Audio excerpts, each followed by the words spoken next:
So some of the things that I have used to put the track down were, well, some rail snips, and that didn't work out very well.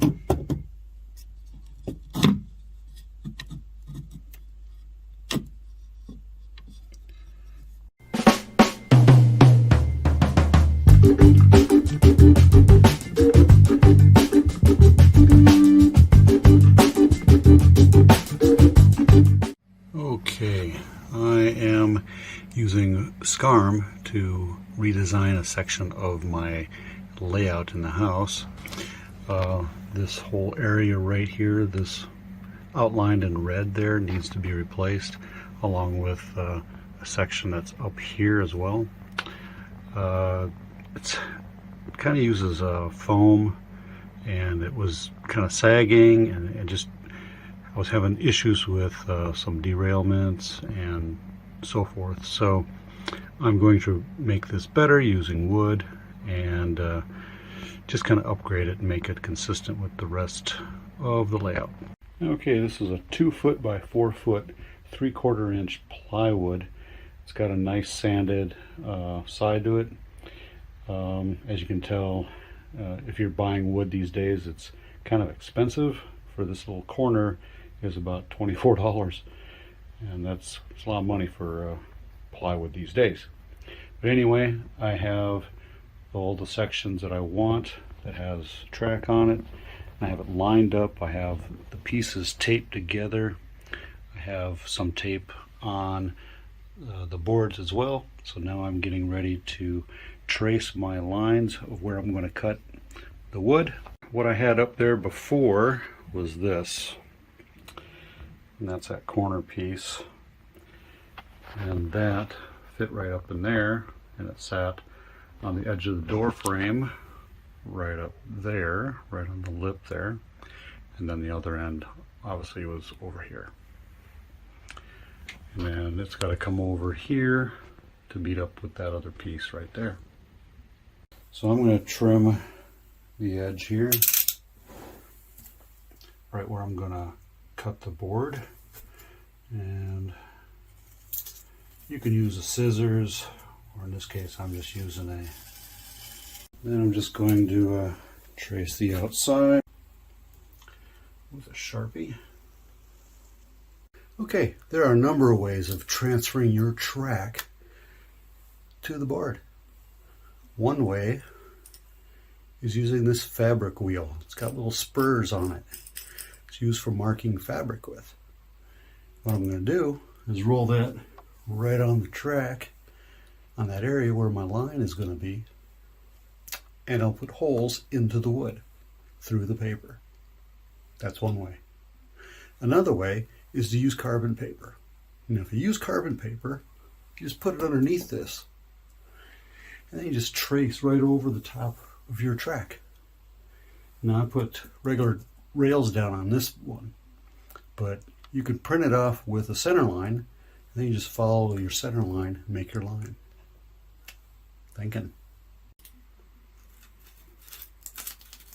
So now all you gotta do is lift up your paper, and you have little tiny dots in your wood.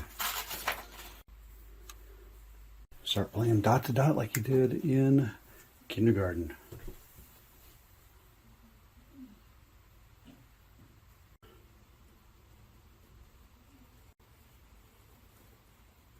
You transferred your track plan. Okay, with any project, you make mistakes. And in my planning of my track plan, it didn't quite line up to where I thought it was going to be. And so where that track is at right now is where it comes out of the wall and onto this board. And it's off by about 3/4 of an inch, almost an inch in some case, if you look at it. And it just was not going to flow right. Now, coming out of the wall, I did make it a true 19-inch radius, just like this track is, when I made that original turn right here. Well, as you can see, I'm going to have to go off and out a little bit close to the edge, which I was trying to get away from for the most part, but I think it will work out. Just kind of realign to where it goes and merging it in toward the original line.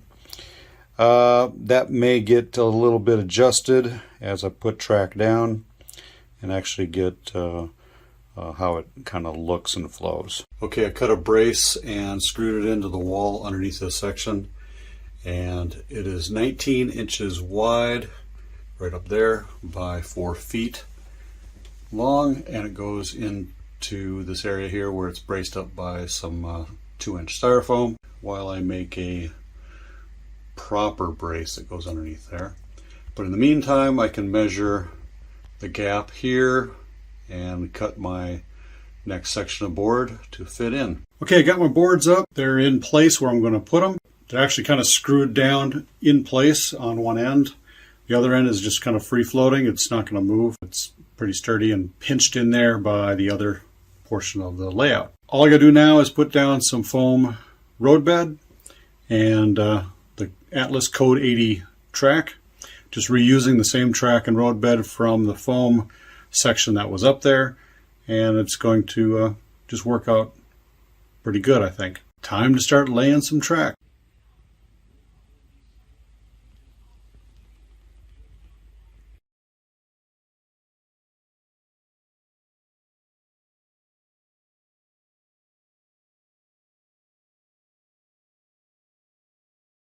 So, some of the tools that I used for my laying down of my track.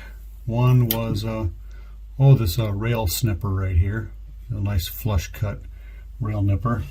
Needle nose pliers right there, and I have this little tiny track hammer. Works pretty good. Got a metal end and a soft Teflon end at the other end. I'm using the hard end for nailing down track nails.